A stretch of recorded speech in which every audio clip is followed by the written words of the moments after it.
We were so excited. The day had finally come. My mom, my sister, and I were going to the movies. And at the time, that was a pretty exciting thing for us. At age 11, this would be the second time that my family had a chance to go to the movies. So we were pretty hyped. So we're about to get our tickets. My mom stops at the ATM, just trying to withdraw money. And her expression changed. Something happened, and I had seen that look before. We didn't have the money.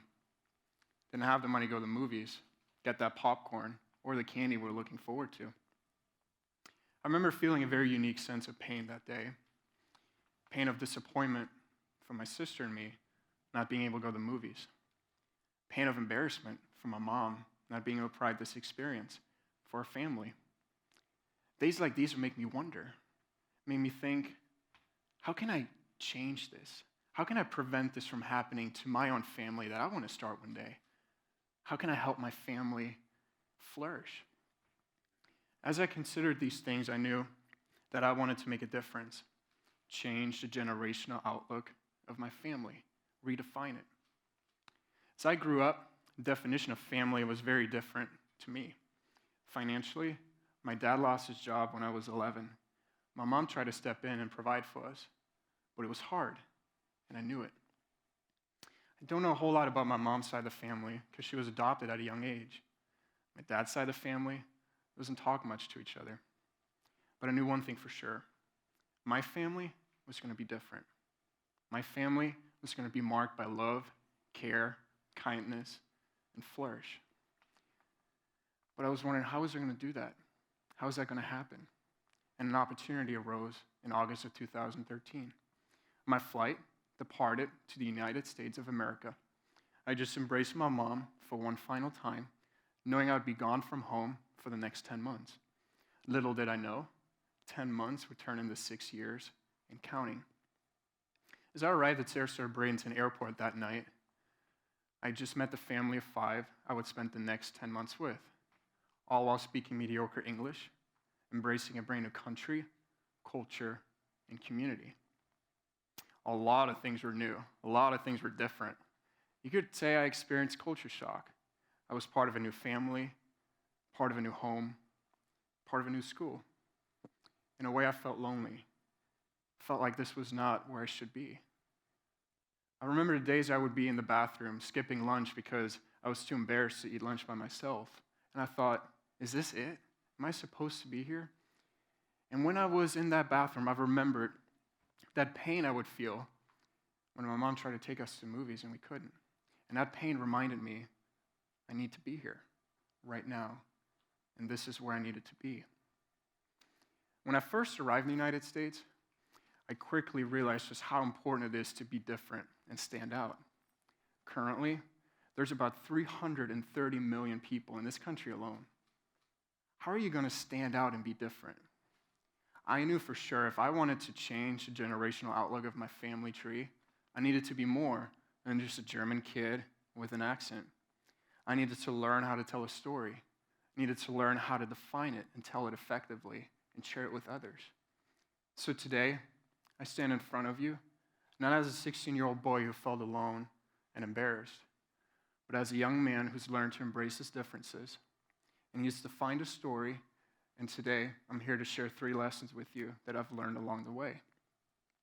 First lesson, before I could even think about what my story was going to look like, how it was going to change my generational outlook, I needed to find my why. My why is something that took a long time to explore. But if I wanted to understand the power of a defined story and why my story mattered, I needed to do just that, find my why. And as I was considering several questions that I had to ask myself, things like, why did I decide to stay in this country? Why did I decide to stay even after my study abroad year had ended? Why did I want to go to school here and pay more than $50,000 in the process? Money I didn't have at the time. Why did I want to be in this country and build my own family here and leave my family behind in Germany? As I considered all of these whys, it all led back to one common denominator, one why that summarized all of those, to change the generational outlook of my family for years and generations to come, to redefine the legacy of my own family. That was what all the ambitions were built upon. That's what I wanted to do. That's what got me out of bed in the morning. It was my why. And it's because I clearly defined my why, and I knew where I wanted to go and what I wanted to accomplish. I knew where I needed to be right now, right here, in the United States of America, trying to become a citizen. Because it would build the framework for me to get to my why, to get to that final goal, that final accomplishment of changing the generational outlook of my family. And as I defined my why, I realized one thing for sure, which leads to my second lesson that I've learned, and that's the lesson of building a village of supporters. Because there's one thing very clear to me. To this day, my entire family remains in Germany. I needed to find people that would support me. I needed to find people that would help me along the way, because I couldn't do it on my own. I couldn't change the generational outlook of my family on my own. I needed people to help me with that. Someone told me something very interesting about meeting a stranger. When you meet a stranger, ask yourself one question. What is it that you can do in your own uniqueness that no one else can? How can you help that stranger in a way that no one else can? This would become my guiding principle as I met new people, and my village of supporters was born. And these are people that will help me stay on track, made sure that I would still be chasing my why, that I wasn't going off track, that I wasn't missing the mark. And that goes beyond just building a plain network of professionals that you mutually benefit from. These are people that become a part of your story. They become a part of your life. They become co-authors and editors in your own story. And it's because you let them in your own story, they care about it. They want to see you succeed. As I defined my why, shared it with others, they cared about it. They wanted me to get there. And these are people I still cherish to this day, that are still a sincere part of my life. And that village of supporters keeps growing. But there's one final lesson, one final reminder that I had to learn if I wanted to eventually change the generational outlook of my family.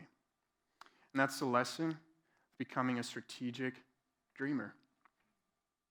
I believe there's a fundamental danger in our society today that we are so focused on our dreams that we neglect how we're going to get there. And this reminds me of a story. When I was 7 years old, my mom took me to the pediatrician's office. She had me fill out some paperwork. And on it, it asked for my dream job. And I remember 7-year-old Lukas, proud and boldly, President of the United States of America. My dream job. Well, little did 7-year-old Lukas know at the time that he could never, ever become President of the United States. And I believe our dreams can be very similar. We grip onto them so tightly. We're so concerned about our dream that we forget how we're actually going to get there. Have you ever asked yourself if your dream, your goal, the one thing that you want to be remembered for, your legacy, how are you going to get there? Is it actually attainable? Are you actually supposed to follow that dream, that goal? I had to ask myself that same question. I had to ask myself, is this really my goal? How am I going to make it happen? Change the generational outlook of my family. Sounds like a great goal, but how am I going to get there? And it's because I strategically thought about all the pieces that led to where I wanted to go, that led to my why. I clearly defined my why, built my village of supporters, and now it was necessary for me to understand how does each piece of my story fit together so that I get to my why. So whether it was graduating high school and mastering the English language at age 17, it's a piece of my story. Whether it was graduating college, first in my family, as the outstanding graduate of my graduating class at age 21, that'll also be a piece of my story. Whether it would be becoming an integral part of a company's desire to expand its global marketing at age 22, this also would be a piece of my story. And this company is now helping me become a U.S. citizen. As we speak, we're in the process of getting sponsored. It's another piece, another step closer to my why, closer of where I want to be. One day, I hope to be a husband. I hope to be a father, because I can introduce a new definition of a family and a family that I want to be known for. Because it all points to this. All of these pieces strategically point to this end goal. One day, I hope to sit back in a rocking chair on a porch. It's a beautiful fall day. Next to me is my beautiful wife. And I think about looking at our kids and our grandkids in the yard. Generational outlook changed. I will look at my wife and I say, we did it. The story's written. It's time to go to the movies. Thank you.